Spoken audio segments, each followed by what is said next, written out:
বিসমিল্লাহির রহমানির রহিম। রাগ দাম্পত্য জীবনে অশান্তি ডেকে আনে। দাম্পত্য জীবনের সবচেয়ে কাছের বন্ধু হচ্ছে স্ত্রী।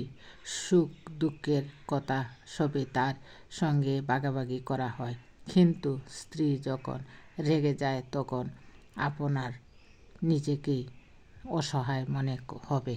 আর যদি এ সময় আপনিও তার সঙ্গে রেগে গিয়ে মাথা গরম করছেন, এতে আপনারই অমঙ্গল ডেকে আনবে।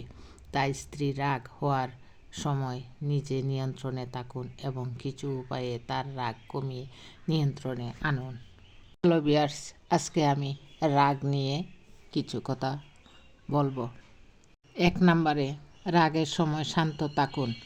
সবচাইতে প্রথম উপায় হচ্ছে নিজেকে শান্ত রাখা। স্ত্রী যখন কিটমিট করবে তখন আপনি যদি উত্তেজিত হয়ে পড়েন তাহলে সম্পর্ক নষ্ট হতে সময় লাগবে না।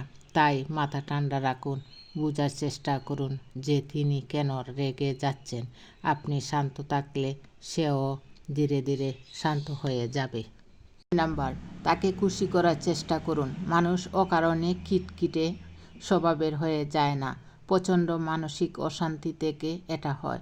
তাই স্ত্রী যখন রেগে যাবে তখন চেষ্টা করুন তাকে খুশি করার।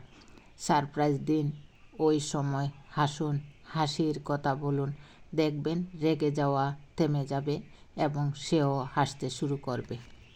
3 নাম্বার, তার রেগে যাওয়াটা প্রশংসা করুন। স্ত্রী যখন কোনো কারণে খিটখিটে ও রেগে যাবে তখন তার রাগ হওয়ার প্রশংসা করুন।